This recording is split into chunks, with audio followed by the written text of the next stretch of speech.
নদিয়ার মুরুটিয়া থানার অধীন গোয়াবাড়ি সীমান্ত পল্লী সংঘের পরিচালনায় কৈলাস স্মৃতি ক্রিকেট টুর্নামেন্ট অনুষ্ঠিত হল। নদিয়া জেলার মুরুটিয়া থানার অধীন দিগলকান্দি গ্রাম পঞ্চায়েতের অন্তর্গত গোয়াবাড়ি গ্রামে 8 দলীয় নকআউট ক্রিকেট টুর্নামেন্ট অনুষ্ঠিত হল আজ। স্বর্গীয় গোয়াবাড়ি হাই স্কুলের প্রাক্তন মাস্টার কৈলাস বিশ্বাসের স্মৃতি উদ্দেশ্যে গোয়াবাড়ির সীমান্ত পল্লী সংঘ আজ আয়োজন করেছিল ওই খেলা অনুষ্ঠানের। আজ আশেপাশের বহু গ্রাম থেকে অনেক ক্রিকেট প্রেমীরা ক্রিকেট খেলা দেখতে ভিড় জমিয়েছিল গোয়াবাড়ি মাঠে। ফাইনাল খেলা হলো পণ্ডিতপুর যুব সংঘ ও মানিকনগর যুব সংঘ। খেলাতে বিজয় লাভ করলেন মানিকনগর যুব সংঘ।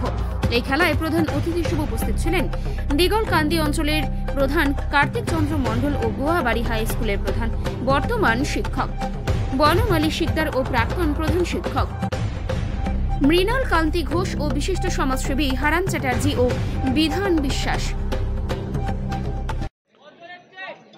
এই যে গোয়াবাড়ি সীমান্ত ক্লাবের উদ্যোগে স্মৃতি কাপ অর্থাৎ আমাদের কৈলাসবাবু, যিনি এই মাঠ থেকে শুরু করে খেলার তার বহু অবদান আছে সমাজ সেবক কাজের জন্য, তিনি আজ নেই।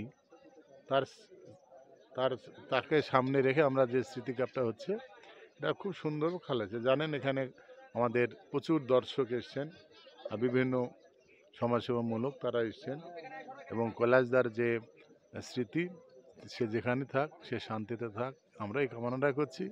এবং এবছরে নাই প্রতিবারে জানে কৈলাসদার স্মৃতি কাপ উদ্বোধন হয়, সেটাও আমরা আহ্বান রাখছি। আমি কার্তিক চন্দ্র মণ্ডল, দিগলকান্দি গ্রাম পঞ্চায়েতের প্রধান হিসাবে। কৈলাস বিশ্বাস স্মৃতি কাপ, কৈলাস বিশ্বাস আমার খুব নিকটের লোক ছিলেন। তিনি আমার স্কুলের আমি সহকর্মী ছিলেন। আমি গোয়াবাড়ি নেতাজি বিদ্যাপীঠের প্রাক্তন ভারপ্রাপ্ত প্রধান শিক্ষক।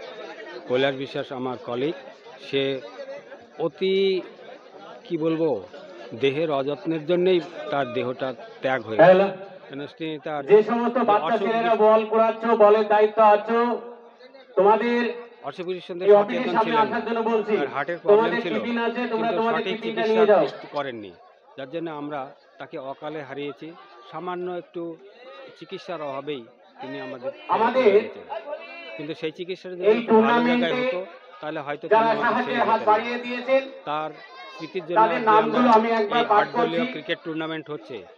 এই সীমান্ত পল্লী সংঘের উদ্যোগে তারই তৈরি সীমান্ত পল্লী সংঘ, যে মাঠে খেলা হচ্ছে তারই তৈরি সেই মাঠ, এবং আমাদের মাঠের সামনে যে একটা মন্দির দেখতে পাচ্ছি, শিব মন্দির, তারই উদ্যোগে শিব মন্দিরটা তৈরি হয়েছে।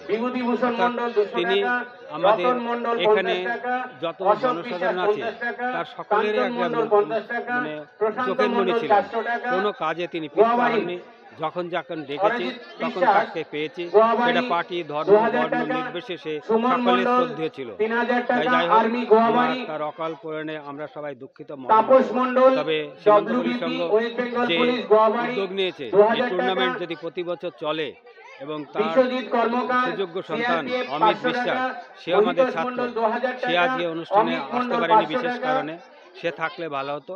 আমি তাকে বলতাম যে তোমার বাবার স্মৃতি কাপ তুমি প্রতি বছর চালিয়ে যাবা, আমরা তোমাদের 10 মিনিটের মধ্যে এই আশা আকাঙ্ক্ষা রেখেই আমাদের দর্শককে আমার দ্বিতীয় টার্মের খেলা শুরু হয়ে যাবে। শ্রদ্ধা, ভালোবাসা এবং মাঠের মধ্যে কেউ এই টুর্নামেন্টের সাফল্য কামনা করে শেষ করছি। বাইরে যে